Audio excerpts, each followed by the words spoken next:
Okay,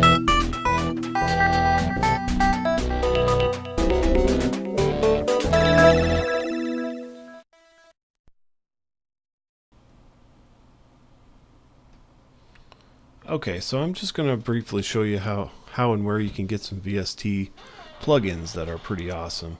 So I usually go to VSTforfree.com. That's the only one I really trust to download VSTs from. You can go elsewhere, and I'm sure there's some other resources, but I've been using this one for years, and I haven't had any issues or viruses or any problems caused by them. So I usually check here first.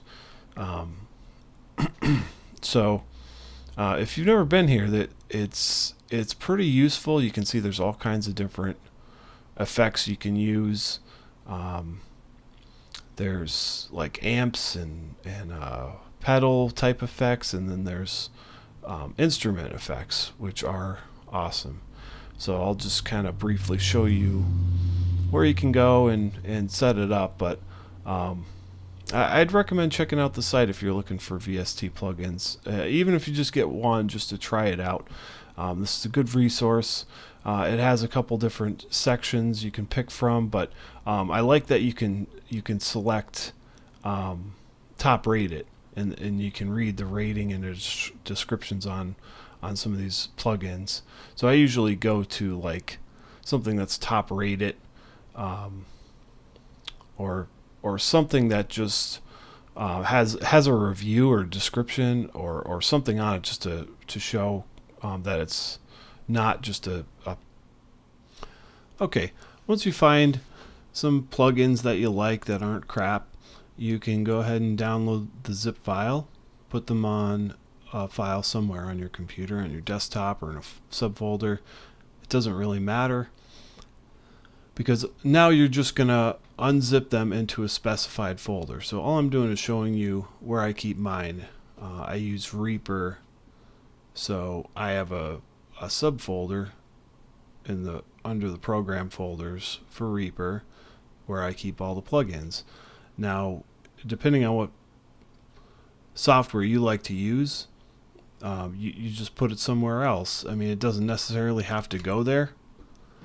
In some cases it may, but for Reaper you don't have to have it anywhere. You can put it on your desktop, and I'm assuming a lot of other software works the same way. Anything that I've used, it doesn't really matter, because you can direct it where to look for VST plugins and everything. So you don't have to go into a specified folder. That's what kind of confused me when I started learning how to do this. I thought it had to be in a very special folder in the program that I was using for it to be able to show up, and that's just not the way it works. What you want to do is find a folder and just pile them all into the same folder. As long as you know which folder it is and you can remember that when you're unzipping the files, you just want to keep them all in one place. So when you open a program, it knows where to find the program.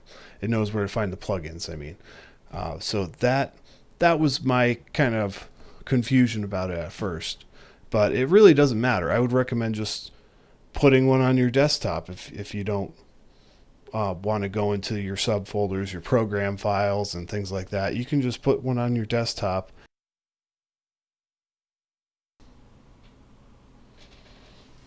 Okay, so I'm just loading Reaper, and you can see it's loading the VSTs. So with Reaper and a lot of other software, it's gonna, all you do is set up the directory to the folder, and then it will scan that folder when it starts up the program. It'll check to see if you have anything new in there, and to make sure all the plugins are still there. So that basically gets easy once you get that process done of putting them in the right folder and finding the directory for it to search. It's pretty automated at that point, and you don't really have to keep messing with anything. So what I'm doing now is just showing you in the options menu where to look. So it would just be under VST on Reaper. It's under Preferences, VST, and you're going to have probably some differences between software, but it's going to be some similar process where basically all you're doing is picking the directory file. So that could be anything. You could direct it to a file on your desktop or in a subfolder. So either way is okay as long as you set it properly in your software. So that's what I'm showing you here. I have my destination, my plugins folder, select it, so it's gonna know where to look for these plugins. And it might be different, but it's the same process. You're just picking the folder for it to find. So enough about that. Let me show you some of the plugins and how they sound. Some of them are kind of interesting. Some of them are pretty obnoxious. Either way, they have their uses. So I don't really have a keyboard setup or anything. I'm just kind of using my computer keyboard and the virtual instrument there to show you. So it won't be anything amazing, but I wanted to at least show you a couple plugins while I'm here. I'll try to find a new one. Pick one I haven't tried, one that I just installed. Some of them are tried and true, and some of them are not that great, or I haven't tried them at all. But we'll try a new one here. And you can see I have a ton of effects on here. So all these little effects and instruments are things that you can use through any digital audio interface. So any music production software should be able to run these more or less. Any good one anyway. Some of the crappier ones don't really handle VST, or it's just not what they're meant to do. So ooh, that's like a choir effect. It doesn't sound very realistic, but it's kind of shrill.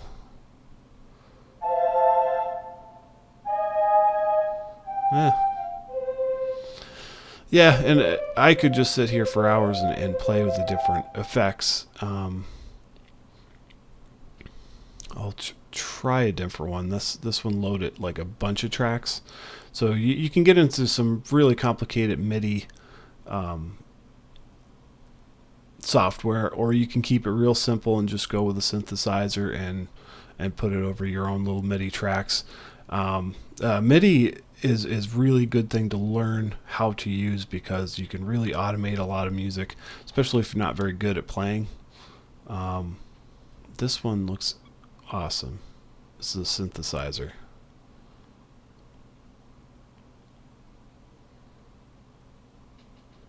Let's see what it... Ooh.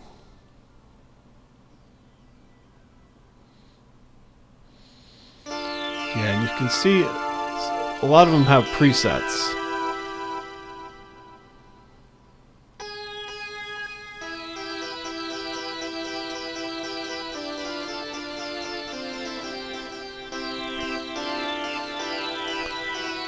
Yeah, so you can see the presets menu up there too. You can scroll through those and get different sounds. So that's handy. If you get one plugin with a bunch of presets, you might not need much else. But yeah, this one looks like it's going to come in handy.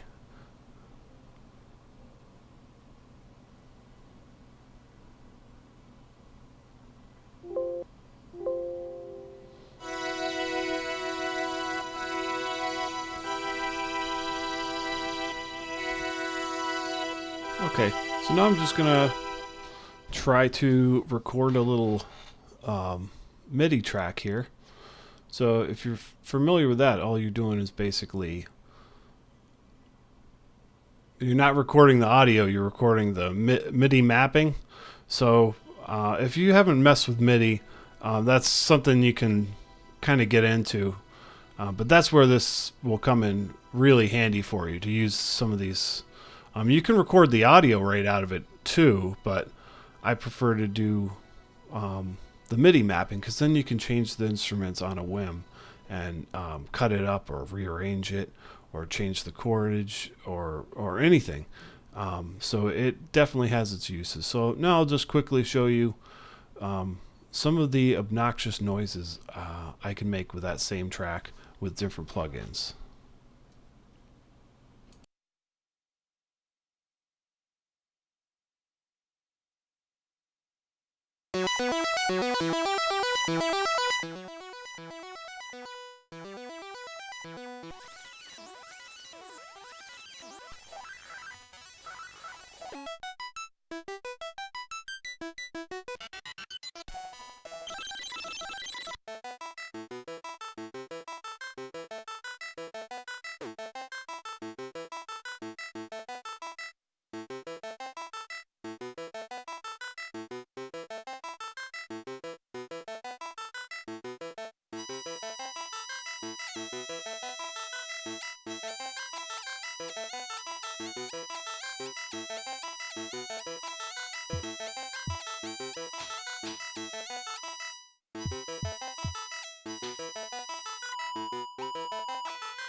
Okay, so as you can see, it can get pretty obnoxious, or it can actually get good. In this case, I went with ones that happen to be pretty annoying, and plus my music wasn't that good. But if you just want to play around with it, there are resources where you can get like a MIDI file and put it in there, and then you can kind of start to understand MIDI and how it works. But I would recommend just get a couple of these, and if you have a keyboard you get interface or something like that, you can actually just sit there and jam out, and it will give you hours of entertainment.